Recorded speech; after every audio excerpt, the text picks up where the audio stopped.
Hemos llegado hasta Colombia, el principal productor de cocaína del mundo y cuna de los carteles más poderosos. Pablo Escobar. Los mafiosos de hoy son 5 veces más poderosos que Pablo Escobar. Fallecieron dentro de este vehículo. Estamos atorados hasta aquí, de tanta maldad, de tanta corrupción que hay en este país. Siguen reclutando niños, siguen secuestrando, siguen matando. Y hoy las cárceles son parte de esa trama. Por eso llegamos hasta acá, para conocer los delitos, las personas que viven en su interior. ¿Por qué razón llegaste acá? Homicidios. Secuestro simple. Pertenecía a grupos armados. Pagando secuestro. ¿Secuestro? Sí, señor.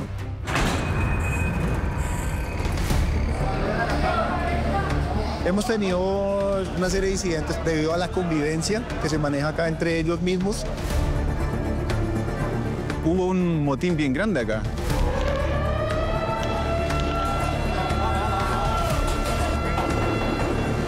Lamentablemente, pues, fallecieron varios PPL. ¡A la camioneta mía, a la camioneta mía! Para mí la experiencia fue traumática. Escuchar y ver cómo el cruce de disparos. Saber de aciertos y también de errores para compararlos con Chile y otros países afectados hoy por el crimen organizado. Tenemos muchos grupos delincuenciales organizados de distintos nombres, Tren de Aragua, los costeños, los AK-47. Los delincuentes empiezan a generar terror. ¿Intentaron matarte? Intentaron matarme con un shank. La cárcel es difícil. ¿Consumes droga acá? Sí. No consumía. Empezaste a consumir acá adentro. ¿Y cómo se compra esa droga? Si no hay plata, llamar a la familia y mentirles. ¿Quién vende la droga acá? Ahí por todo lado.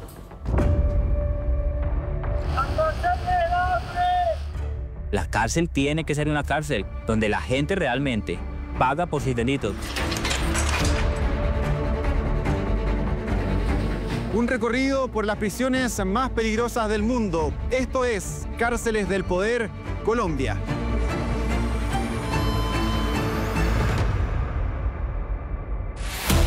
Bandas. Droga. Sicariato.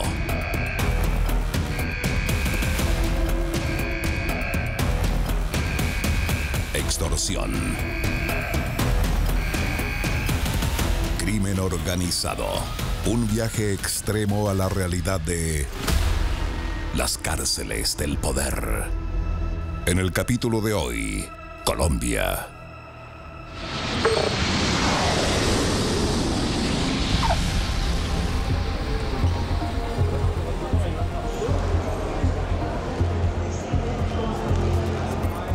Mayor, ¿cómo estás? Pablo Cuellar, mucho gusto. ¿Qué tal? Bienvenidos, ¿cómo están? ¿Usted me dice por dónde? ¿Vamos por allá?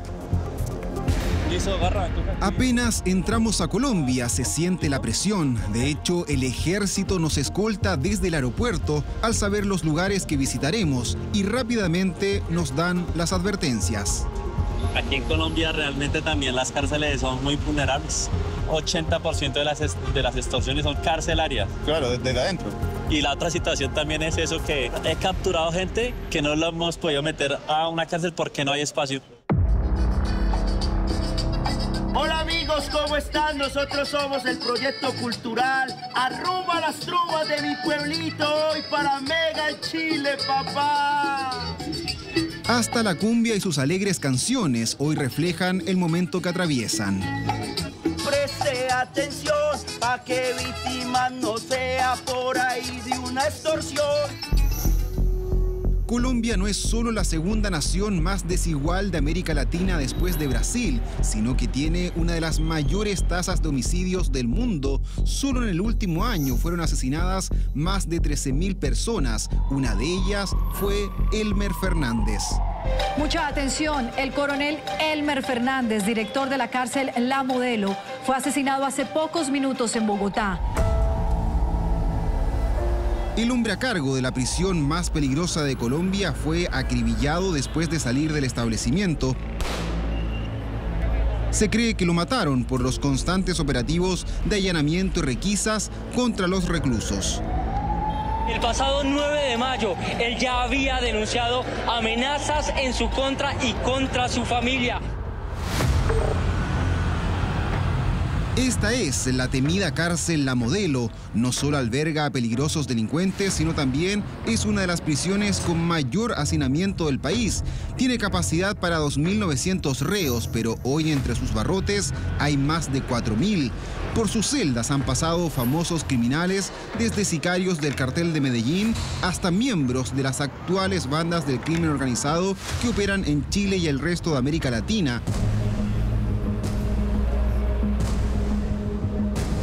Hola, ¿qué tal? Buenos días. Somos de prensa de Chile del canal Mega, que venimos acá a ver la cárcel. Permítanme un segundito, sí, por favor.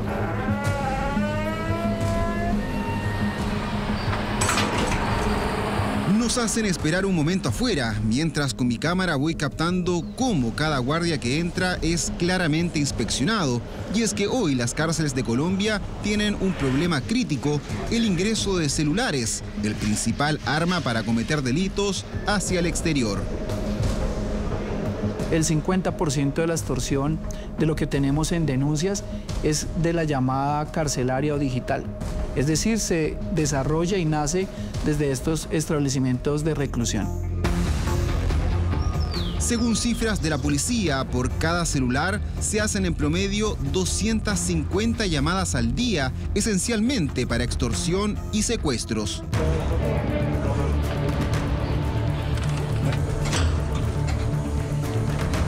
Cada cierto tiempo las cárceles colombianas deben hacer estos allanamientos, incluso en algunos casos con ayuda de la policía y el ejército, por el poder que tienen estas mafias al interior y también por la creatividad, como la de esta mujer que intentó ingresar 24 celulares a través de un yeso que tenía en su pierna.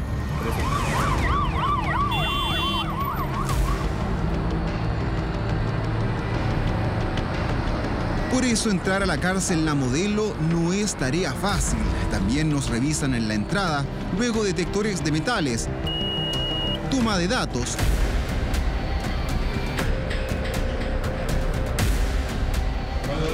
¿Qué tal? Buenos días. Y luego algo que me llama mucho la atención. En cada reja que pasamos nos ponen un timbre distinto en el brazo que solo puede ser visto con luz ultravioleta. ¿Esto para qué es? Para cuando debe salir, ¿ya? Lo pueda identificar que usted va a ver la parte interna. Y finalmente un número con el que se coteja nuestra huella dactilar. Eso, muchas gracias, muy amable. Y así entramos, un recorrido que nos llevará a estar frente a frente con parte de los internos más peligrosos. ¿Qué tipo de presos hay aquí en esta cárcel? Bueno, aquí tenemos PPLs con condiciones de sindicados, también de condenados por diferentes delitos. Delitos contra la seguridad, delitos sexuales. También extorsión, asesinato. Económico. Y contra la integridad y la vida, sí, claro que sí. Rápidamente nos sorprende el ruido y el tráfico del lugar. Bueno, si ustedes se fijan aquí, ingresar en esta cárcel hay mucho movimiento, se ven muchos internos que trabajan, que están justamente en parte de estos sectores con fuerte resguardo y hay mucha división.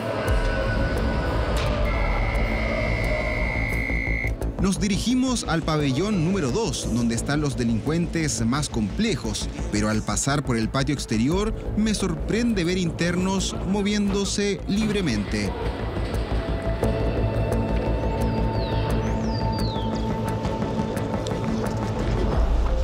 ¿Cómo estás? Yo trabajo haciendo aseo por toda la cárcel. ¿Aseo? ¿Y por esa labor te pagan? Claro. ¿Cuánto pagan? Como 40.000. ¿Y andas con cigarro ahí? Este es un cigarro, claro. ¿Quién te lo dio? Ahí en el almacén lo venden. ¿Qué lo vende? El almacén. ¿Cuál almacén? Donde compramos las cosas de comer. ¿Lo tienen algunos internos? Sí, en el almacén donde compramos nosotros todos los internos. ¿Y cuánto te cobran por eso? Eso por ahí vale 1.000 pesos. ¿1.000 pesos? Sí. Algunos con buen comportamiento se les permite realizar labores domésticas como orden, limpieza y hasta agricultura, lo que les permite ganar dinero y reducir tiempos de sentencia. Otros se las arreglan con oficios propios. ¿Qué tal? ¿Cómo está? ¿Usted el peluquero acá? Sí. ¿Cuál es su nombre? Darío Enrique Álvarez. Darío, ¿hace cuánto que dedica a esta función? Lo que llevo acá, 2 años, 1 año y medio. 1 año y medio. Oiga, y aquí le pagan por cortar el pelo, ¿no?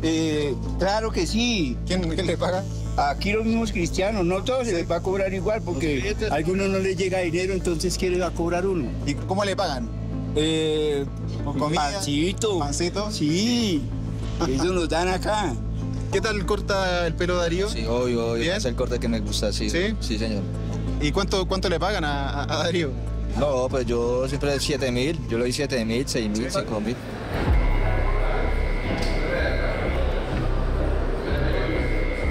Una realidad diametralmente distinta a lo que verán ahora.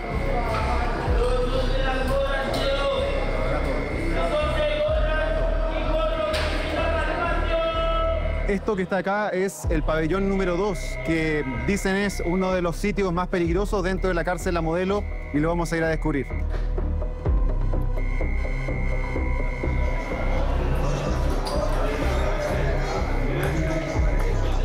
Estos privados de la libertad, como lo comento, son ya reincidentes, han estado 2, 3, 4 y hasta 5 veces ya. Esta zona es de mayor peligrosidad, ¿no? Sí, un poco más peligroso. Acá confluyen todos los problemas de la ciudad, de la calle, como ellos lo dicen, de donde vienen, y acá muchos se encuentran porque pertenecen a una banda. ¿Y ustedes han tenido incidentes acá en el último tiempo? Hemos tenido una serie de incidentes debido a la convivencia que se maneja acá entre ellos mismos. Esta zona de acá es un mundo totalmente distinto. Se ve que hay mayor atención a nuestras cámaras. Nos miran, de hecho nos gritan algunas cosas cuando llegamos. Pues los mismos guardias nos dicen que acá obviamente el nivel de peligrosidad es mucho más elevado porque hay personas que son reincidentes, personas que han estado metidos en el tema del tráfico de droga o delitos mayores. Entonces es una zona complicada. Hola amigo, ¿qué tal? Soy Pablo, de Chile, periodista. ¿Cómo te va? Bien. ¿Todo bien? Sí. ¿Cuál es tu nombre? Omar Cárdenas. ¿Cuánto tiempo tú llevas acá en la cárcel La Modelo? Como 10 años. 10 años, bastante. ¿Por qué razón llegaste acá? Homicidios. Homicidios. Bueno, ¿y cómo ha sido la vida acá, adentro? Bien. Gracias a Dios. ¿Sí? Sí, señor. Va a ser difícil, me imagino también, ¿no? Es aprender a convivir y entender a las demás personas. ¿Por qué razón está aquí en la cárcel? Por secuestro simple. ¿Secuestro simple? Son cosas que uno comete de joven y locuras que uno hace, ¿sí ve? Pero arrepentido y con ganas de salir a cambiar, a resocializarme. Ya llevo 7 años. ¿7 años? ¿Y cuánto tiempo te queda todavía? Me quedan todavía como unos 5 años. Como 5 años. ¿Tú eras parte de una banda aquí en Colombia? Sí, señor. ¿De qué banda? Delinquíamos, teníamos un grupo, pero pues a unos los han matado, otros estamos en la cárcel. No es fácil vivir ahí adentro, ¿eh? Se ve complejo. Sí, las situaciones van cambiando patio a patio porque pues las condiciones de los PPL son diferentes. Sí. Unos son reincidentes, otros son por primera vez y ya pues empezamos a ver que los comportamientos de ellos a veces son agresivos.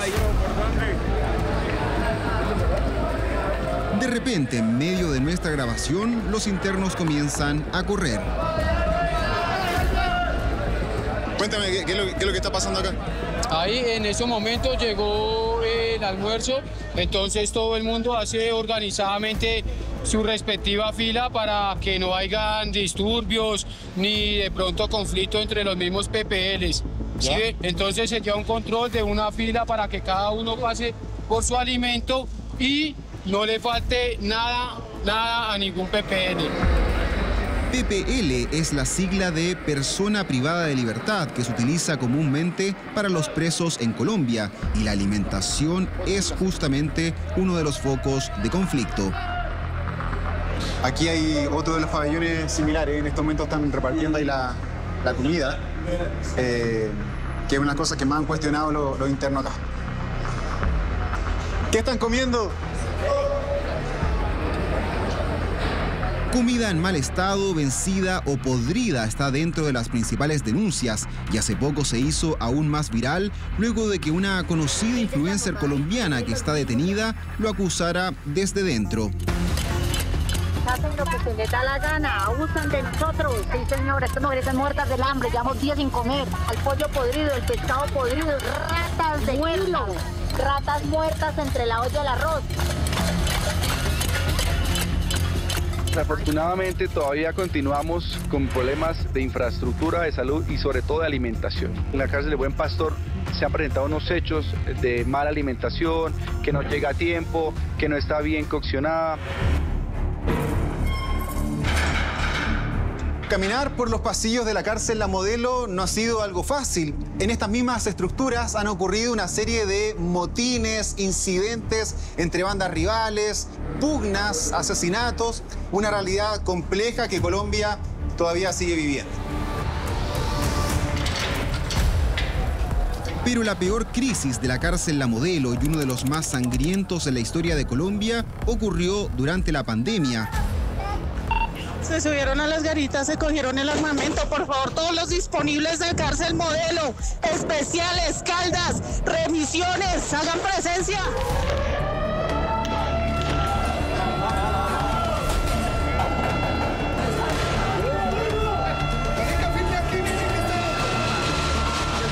Tres personas murieron aquí y más de 80 resultaron heridas luego de un feroz motín y masivo intento de fuga. A la camioneta mía, a la camioneta mía, a la camioneta mía. Venga, vamos. A la camioneta mía, a la camioneta mía. Los reos se coordinaron para protestar por las condiciones de estricta cuarentena, hacinamiento y precariedad. Incluso llegaron a tomar las armas de los propios guardias, generando un enfrentamiento cruzado e histórico. Yo en este momento me siento con miedo, angustia, como todos acá, porque todos estamos, no sabemos qué pasa con nuestros familiares. Yo como mamá hablo, por favor, ayúdenme para mi hijo, quiero saber de mi hijo. Llegar y escuchar y ver como el cruce de disparos, de absolutamente todo. Realmente es muy complejo, o sea, fue un antes y un después a nivel laboral, a nivel personal, a nivel familiar, a nivel emocional. Pero cambiaron ciertos protocolos, me imagino, dentro de ese... Tanto como cambiar los protocolos, no. ¿Pensaste a lo mejor en no seguir trabajando aquí en Instalador? Claro que sí, porque fue el momento en el que tuve que dejar a la persona pues, que más amo en mi vida, que es mi hija, por venir a asumir el rol de funcionaria, de servidora pública. Algo que también se cuestiona el mayor Edgar Iván Pérez, el actual director de este recinto, sobre todo después de que asesinaran a su antecesor. Pues yo aquí vivo, digamos, entre las casas fiscales nuestras y yo tengo de la Unidad de Protección apoyo, tanto en mis funcionarios, para movilizarme y para estar el día a día dentro del establecimiento. Una labor difícil, ¿no? Desafiante. Sí, muy desafiante, pero para eso somos entrenados. Pero para poder entender realmente lo que ocurre aquí adentro, hay que también recorrer afuera. Bueno, en este momento nos encontramos en una de las zonas más concurridas de Bogotá, que es la zona comercial de La Candelaria. Y estamos acompañados por el grupo Gaula, que vemos aquí contingente fuertemente armado, con quien vamos a patrullar finalmente esta misma zona. Una de las principales características que tiene Colombia en la lucha contra el crimen organizado es la utilización del ejército, y para eso se creó una unidad especial llamada Gaula, militares y policías que combaten juntos en las ciudades dos principales delitos, la extorsión y el secuestro. ¡Al piso, al piso, al piso! ¡Al piso, al piso, al piso! ¡Se voló, vamos para arriba! ustedes han tenido que llegar aquí en estas zonas también fuertemente armados. Hoy día se utiliza el ejército para el control del crimen organizado. ¿Por qué crees que tuvieron que llegar a eso? Al pasar del tiempo, estos delincuentes han venido evolucionando. Claro. ¿Sí? Entonces han dejado a un lado la parte rural y han pasado o han mutado al sector urbano. A la ciudad. Correcto. Claro, porque entonces, para nosotros en Chile, claro, el ejército cumple misiones también de control, pero sobre todo en fronteras. Pero en ciudad no es muy común. En Colombia nosotros tenemos una historia pues, de conflicto interno, como te mencionaba, entonces pues va mutando. Combatir violencia con violencia o fuerza con fuerza puede ser también medio complejo, sobre todo en zonas urbanas. Cuando estos delincuentes ejercen su capacidad bélica, pues nosotros tenemos que emplear las armas que nos ha brindado el Estado. Es verdad, Colombia no era un país perfecto, pero hace poco tiempo podíamos vivir tranquilos. Y desafortunadamente nos están llevando a un pasado de violencia. Pero en Colombia la violencia ha ido más allá. Justo cuando estábamos aquí, se consumó el asesinato de quien, según las encuestas, iba a ser el próximo presidente del país.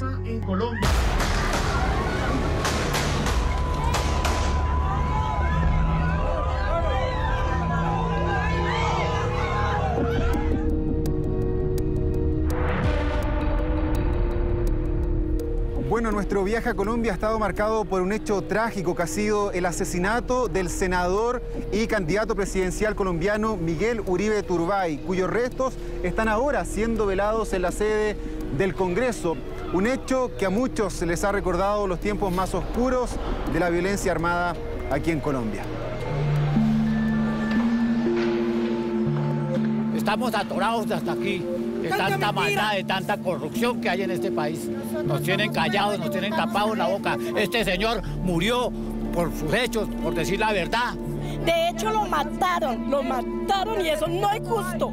El próximo presidente tiene que ser una persona que se ponga los pantalones y vamos para adelante. Es suficiente y vamos a apoyar el campo para generar comida. Uribe estaba dando un discurso en plena calle cuando fue asesinado presuntamente por sus ideas políticas. Tras los disparos, uno de los primeros hombres en socorrerlo fue el concejal Víctor Mosquera. No se descarta que la orden de matarlo viniera desde prisión. Un dolor muy grande. Se ha roto la democracia de Colombia. Hoy, nuevamente un magnicidio. A un pasado de guerra al que no queremos volver. Miguel, digamos, estaba en su discurso y estaba tan emocionado. En ese momento suenan 5 tiros muy fuertes. Nos impresiona el impacto y volvemos en sí. Veo a Miguel tendido a mi lado, inconsciente y con mucha sangre. ¿Qué pensaste ahí? No, dije lo mataron. Y justamente la cárcel La Modelo ha sido protagonista de esos tiempos oscuros.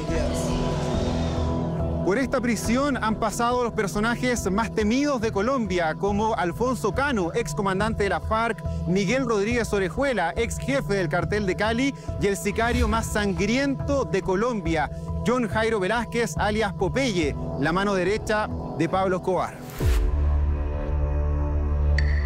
Pablo Escobar Gaviria era un asesino, un terrorista, un narcotraficante, un secuestrador y un extorsionista, pero era mi amigo.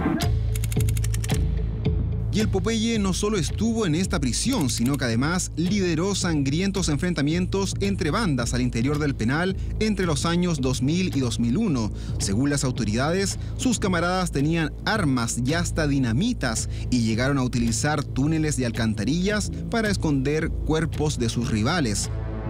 El paso del Popeye marcó un antes y un después para los guardias y tuvo que evolucionar la seguridad. Sin embargo, hoy el desafío continúa, más aún con las poderosas bandas actuales, el consumo de drogas, los celulares y el hacinamiento crítico que tiene La Modelo.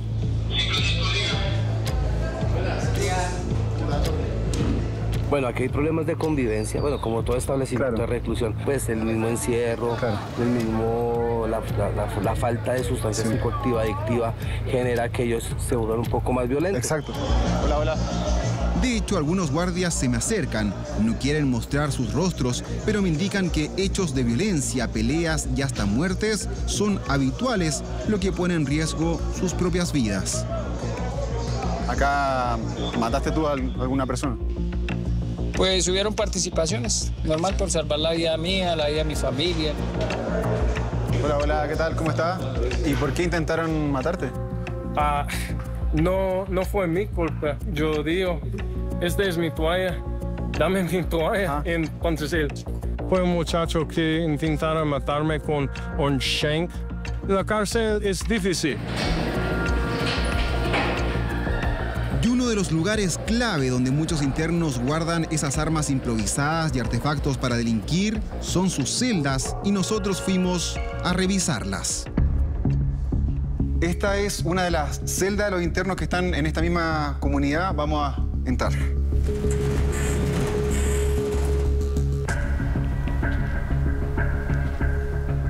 En este caso yo veo para 5 camas en este caso, ¿no? Correcto.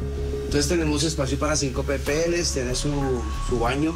Esto es como plancha. ¿Plancha? Claro, concreto, ¿no? Se nota aquí de concreto, y estos son colchones. Espumas. Son espumas, ¿cierto? Sí, correcto. Permiso. Tienen unas especificaciones técnicas pues que no permiten que ellas, cuando se incineren, generen llama. Eso es importante, porque han ocurrido motines que utilizan. Y me imagino que ustedes también hacen como requisa, allanamiento, porque hay a veces que los internos meten cosas por estos lugares.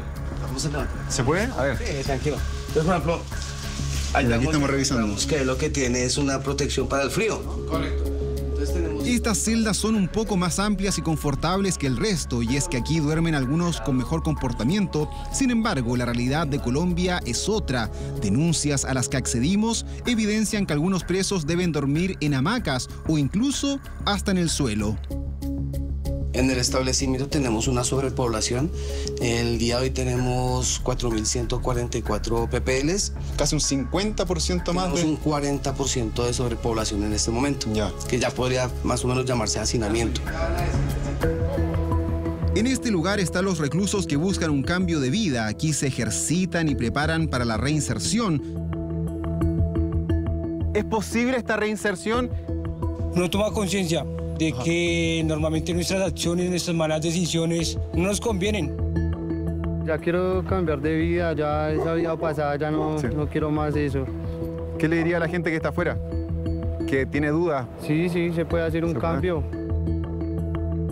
Veo sus caras y son aquí la mayoría jóvenes que todavía tienen un gran futuro por delante, y provocar ese cambio ahora yo creo que va a ser fundamental para el resto de su vida.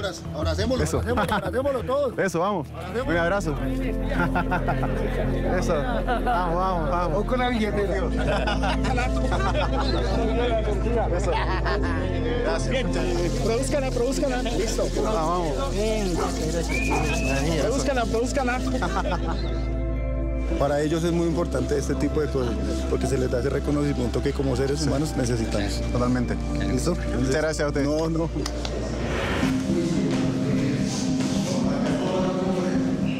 Seguimos recorriendo estos intrincados pasillos hasta llegar a las rejas, pero es justo aquí cuando me encuentro con el relato más dramático de este viaje. ¿En qué están acá? Por hurto. ¿Hurto? ¿Cuándo fueron detenidos? 4 años. 4 años. ¿Me le pueden regalar algo a comer? Perdón, ¿para comer? Muchachos, no tenemos. Condenados. ¿Qué edad tienen? 26. ¿Y tú? 28. 28 años, son muy jóvenes. ¿Qué robaban? Apartamentos. ¿Departamentos? ¿Ingresaban en ellos? Sí. Para robar lo que fuese. Las rejas en las que están son celdas de castigo. Ellos entraron ahí, dicen, tras ser atacados por otros internos, pero luego uno de ellos me confiesa que también está aquí por haber intentado suicidarse. ¿Y por qué razón ustedes están castigados? Yo porque intenté quitarme la vida y me tienen acá y no he podido... ¿Intentaste quitarte la vida? No he podido quitarme la vida y ayer intenté colgarme y... Ay, mi hermano, no sé qué pasa, no he podido y no he podido. Quisiera comprar algo y tomármelo y listo, salir de eso. Es que todavía eres muy joven. Yo creo que te queda mucha vida todavía, así que no es necesario tomar ese tipo de determinación, ¿no? Cuando comienza a hablar de la droga, llega otra sorpresiva declaración, incluso cómo se mueve por dentro de la propia cárcel. ¿Consumes droga acá? Sí. No consumía. Empezaste a consumir acá adentro. ¿Y cómo se compra esa droga? Si no hay plata, llamar a la familia y mentirles. ¿Quién vende la droga acá? Ahí por todo lado. No sé por qué mi cuerpo me está pidiendo. Mira, más allá del delito que hayas cometido, lo principal es que eres muy joven, te queda mucha vida y van a haber oportunidades. Es un momento duro. ¿Cuánto tiempo te queda todavía acá? Ya estaba para domiciliar y condicional, pero por las cosas que he hecho mal, me van a subir más. La conversación es tan reveladora que los guardias se inquietan y nos exigen salir del lugar. ¿Tu nombre era? Pablo. Pablo, tocayo. Nos vemos. Listo. Muchas gracias. Bueno. Muy amable, que estés bien. Bueno. Comenzamos a recorrer nuevamente los pasillos y mostrar los timbres invisibles que nos pusieron en los brazos para así demostrar que no somos reclusos. Un recorrido por la temida cárcel La Modelo, pero no el fin de este viaje. Hemos llegado a la cárcel de alta seguridad de Medellín, una de las prisiones más nuevas y grandes que tiene Colombia y que tiene una particularidad: alberga a hombres y también a mujeres. Si bien Bogotá es epicentro del crimen organizado, Medellín llegó a ser la ciudad más violenta del mundo. Y esta cárcel, llamada Pedregal, hoy mantiene a muchos de los delincuentes que protagonizaron esa terrible época. Desde afuera ya se escucha la tensión y aquí los controles tienen otros recursos, como por ejemplo esta silla que detecta si llevo metales, celulares o drogas dentro de mi cuerpo. 84 para la salida. 84. Ese va a ser el número de la suerte. Sí, señor. ¿Qué tipo de delincuentes, criminales encontramos acá? Pues son aquellos que tienen un perfil alto en temas delictivos o son cabecillas o jefes de bandas. Justo al llegar me alertan que hay un gran brote de tuberculosis que provocó el aislamiento de la mayoría de los presos.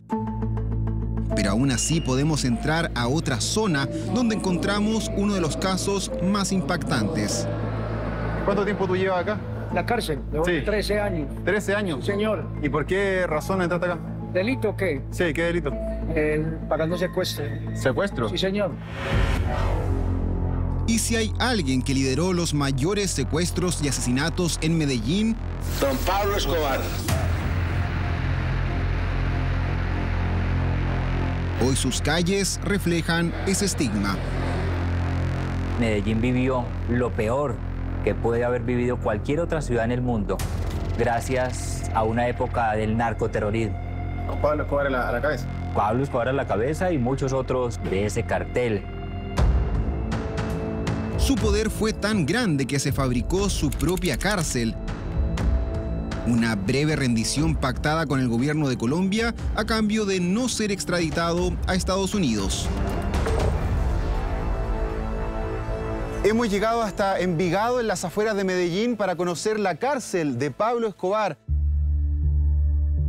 Uno podría pensar que lo primero con lo que se va a encontrar son celdas, ¿no? Sí, señor. ¿Qué es lo que estamos viendo acá? En la época era la discoteca, un casino. ¿Una discoteca tenía Pablo Escobar acá? Una discoteca con mesas de billar. Oye, ¿se podrá entrar? Bien pueda, hágale. Bien pueda, entren ahí. Mucho cuidado, que eso está liso y puro escombro, los pisos. Y esto no solamente era para los detenidos, me imagino que él también invitaba a amigos. Sus invitados, sí. Mujeres. Mujeres, más que todo mujeres. La fiesta con ellos eran mujeres y droga. Aquí era una barra, un bar. Y aquí hacían las fiestas.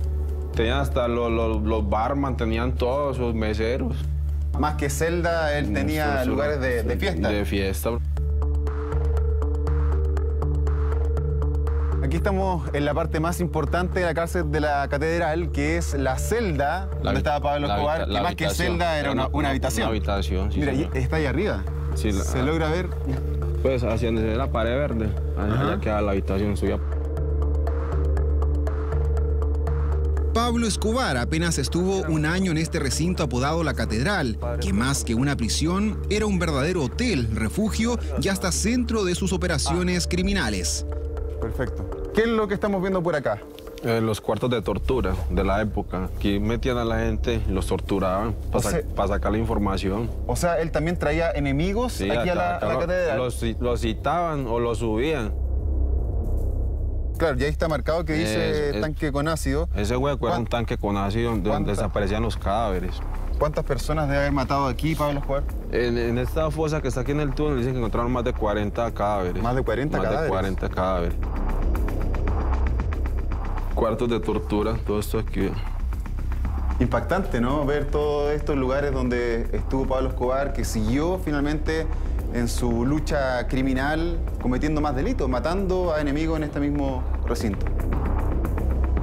Quien visitó esta prisión en aquella época fue su sobrina Laura Escobar, una de las personas que hoy busca desmitificar la figura del líder del cartel de Medellín y que incluso creó un museo en su honor.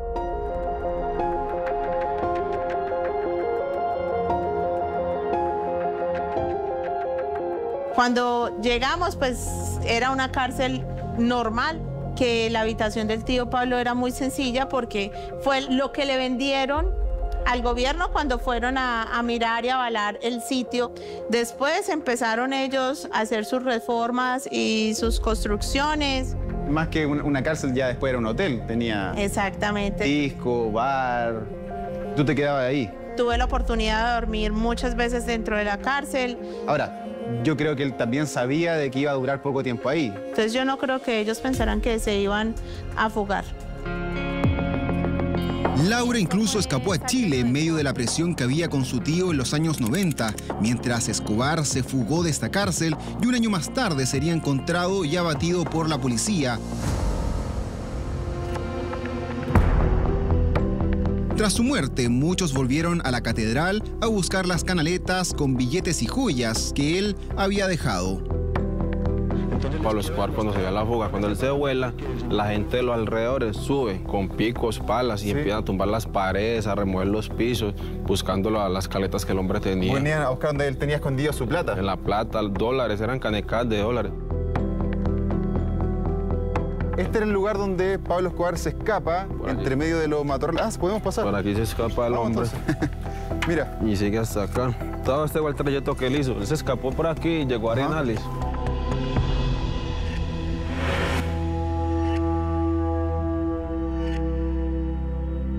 Pero tal como lo hizo Pablo Escobar, hoy las cárceles son verdaderas bases para cometer delitos, incluso con complicidad de sus custodios. Siguen cometiendo esos delitos de secuestro desde la cárcel. ¿Cómo se efectúa, tú que tienes el conocimiento? Pero es que ya eso tiene que haber, eso se llama influencia, o tener conexiones afuera también. No solo desde aquí adentro no puede hacer nada, tiene que seguir, como decías, un grupo, tiene que pertenecer a un grupo, tiene que conocer gente. Claro, y con celular también, obviamente. Obvio. Sí. O sea, que eso es una realidad en Colombia y en cualquier cárcel. Por eso el combate en las calles también es fundamental. Al igual que en Bogotá, aquí en Medellín también vamos a patrullar las calles con el ejército para buscar ciertos delitos, labores de prevención. Nuevamente es el grupo militar Gaula el que se encarga de combatir en la ciudad extorsiones y secuestros que vienen desde la cárcel. Y aquí la presencia más fuerte está en los lugares turísticos, ya que muchas de las víctimas son comerciantes o turistas. ¿Cómo ven estas labores que realiza el ejército por acá? No, nos parece excelente porque eso da sensación de seguridad. O sea, el tema de la extorsión está bastante fuerte. Ustedes para estos operativos y patrullaje andan con armamento de guerra. Sí, señor. Este armamento fue los que nos dio el Estado para defender la soberanía del país y cuidar a la población civil, el cual nos dio un fusil Ace-22 y nos dio un arma corta, que es una pistolereta. ¿Cómo se hace ese combate, sobre todo cuando hay gente que es civil, casa, escuela? Para eso, vuelvo y le digo, nosotros todos los años nos capacitamos y nos entrenamos. Pero pese a toda la sangre, dolor y trauma que rodean a Medellín, hoy la ciudad se ha convertido en un ejemplo de resiliencia. Pasaron esas épocas esta sociedad fue capaz, primero, de mantenerse aquí, en la ciudad. Los empresarios se mantuvieron en la ciudad y no se fueron del país por un factor que nos enorgullece, y es la resiliencia. Es la capacidad de haber tocado fondo, pero de ser capaces de resurgir casi que desde las cenizas. A Medellín, como a ninguna otra ciudad, le aplica la metáfora del ave fénix. Y la Comuna 13 es precisamente uno de esos ejemplos de cambio. Pasó de ser una de las comunidades más violentas de Medellín a convertirse hoy en uno de los pueblos turísticos más importantes de Colombia. Bueno, la Comuna 13 tiene transformación, arte y cultura. Mostrar un lugar que antes era un entorno de guerra, en un entorno de transformación, como ustedes lo pueden ver ahora con los grafitis. Al igual que Medellín, Gonzalo también quiere ese cambio. Este secuestrador busca rehabilitarse a través del arte y la música. Una realidad que no todos confían, más aún en un país golpeado por el crimen organizado y el narcotráfico y cuyas cárceles representan ese poder.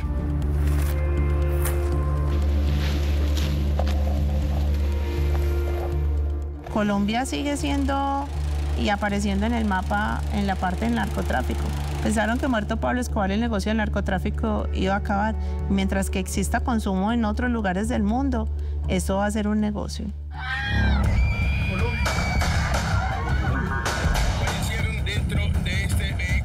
Delitos que hoy azotan a todo un continente y con bandas que han esparcido sus tentáculos sin fronteras. Por eso muchos exigen mirar, actuar y unirse más que nunca para erradicarlas desde fuera y desde adentro.